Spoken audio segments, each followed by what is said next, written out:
ಚಿಂದಿ ಉಡಾಯಿಸೋ ಖಾರ ಬಣ್ಣ ರುಚಿಯನ್ನು ನೀಡುತ್ತದೆ. ಆಚಿ ಮೆಣಸಿನ ಪುಡಿ ಚಿಂದಿ ಉಡಾಯಿಸೋ ಖಾರ ಬಣ್ಣ ರುಚಿ. ಪಾಕಿಸ್ತಾನದಲ್ಲಿ ಈಗ ಮಾಜಿ ಪ್ರಧಾನಿ ಇಮ್ರಾನ್ ಖಾನ್ ಬಿಡುಗಡೆಗೆ ಚಳವಳಿ ತೀವ್ರವಾಗಿದೆ. ಲಾಹೋರ್ನಲ್ಲಿ ಸಭೆ ನಡೆಸಿ ಚಳವಳಿಯನ್ನ ನಾಯಕರು ರೂಪಿಸಿದ್ದಾರೆ. ಇಡೀ ದೇಶದಾದ್ಯಂತ ಅಂದರೆ ಇಡೀ ಪಾಕಿಸ್ತಾನದಾದ್ಯಂತ ಒಂದು ಚಳವಳಿ ಕಟ್ಟೋದಕ್ಕೆ ಅಂತ ಈಗ ಇಮ್ರಾನ್ ಖಾನ್ ಪರ ನಾಯಕರು ಪ್ಲಾನ್ ಮಾಡಿಕೊಂಡಿದ್ದಾರೆ. ಸೇನಾ ಮುಖ್ಯಸ್ಥ ಮುನೀರ್ ಹಿಡಿತ ಹೆಚ್ಚಳವಾಗ್ತಾ ಇರುವ ಬೆನ್ನಲ್ಲೇ ಈಗ ಬೃಹತ್ ಚಳವಳಿ ಕಟ್ಟೋದಕ್ಕೆ ಮುಂದಾಗ್ತಾ ಇದ್ದಾರೆ.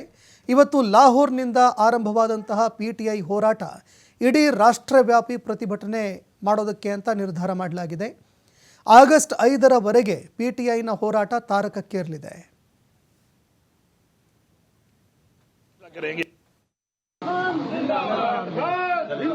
अच्छा सर, ये आज की जो मूवमेंट है ये किस हवाले से है और क्या तहरीक का आगाज हो चुका है और जो कारकुनान की पकड़ दकड़ है इसके हवाले से आप क्या कहेंगे जेल की सरजमीन पर? बिस्मिल्लाहिर्रहमानिर्रहीम। सबसे पहले तो तहरीक तो हमारी पहले दिन से ही शुरू है, लेकिन तहरीक में आपको पता है बीच में इन्होंने जिस तरीके से फसाइयत करके और हमारे वर्कर्स को गिरफ्तार भी किया, उसके बाद गोलियां भी मारी हमें, और किस तरह की हमें इजाजत नहीं दे रहे आईनी तौर पे जो हमारा हक है करने के लिए। तो अब हमने दोबारा खान साहब ने इस तरह कहा था कि मुहर्रम के बाद शुरू किया इस तहरीक को। तो फिलहाल ये वाला जो इवेंट है इसमें सिर्फ और सिर्फ हमारे तमाम पूरे पाकिस्तान के जो पार्लियामेंटेरियंस हैं और हमारे पख्तूनख्वा के जो मेयर्स हैं और लीडरशिप जो हमारी है उसके साथ हम मुशावरा के साथ एक मीटिंग कर रहे हैं जिसके अंदर हम ये फैसला करेंगे, क्योंकि हर जगह के हालात मुख्तलिफ हैं।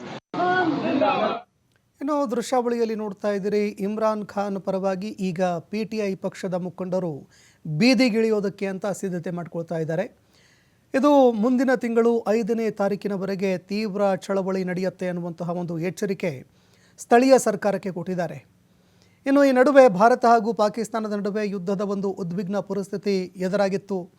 ಪಾಕಿಸ್ತಾನದ ಸೇನಾ ಅಧ್ಯಕ್ಷನಿಗೆ ಅಲ್ಲಿಯ ಒಂದು ಉನ್ನತ ಹುದ್ದೆಯನ್ನು ಕೂಡ ನೀಡಲಾಗಿತ್ತು. ಹೀಗಾಗಿ ಮುನೀರ್ ಅವರ ಹಿಡಿತ ಹೆಚ್ಚಳವಾಗಿದ್ದಕ್ಕೆ ಈಗ ಪಾಕಿಸ್ತಾನದ PTI ಪಕ್ಷ ಇಡೀ ದೇಶಾದ್ಯಂತ ಹೋರಾಟ ಮಾಡೋದಕ್ಕೆ ಅಂತ ತಯಾರಿ ಮಾಡಿಕೊಳ್ತಾ ಇದೆ.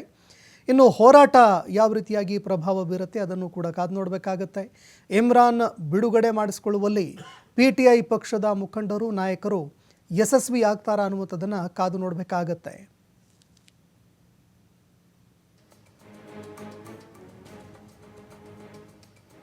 दिन से ही शुरू है, लेकिन तहरीक में आपको पता है बीच में इन्होंने जिस तरीके से फसाइयत करके और हमारे वर्कर्स को गिरफ्तार भी किया, उसके बाद गोलियां भी मारी हमें, और किस तरह की हमें इजाजत नहीं दे रहे आईनी तौर पे जो हमारा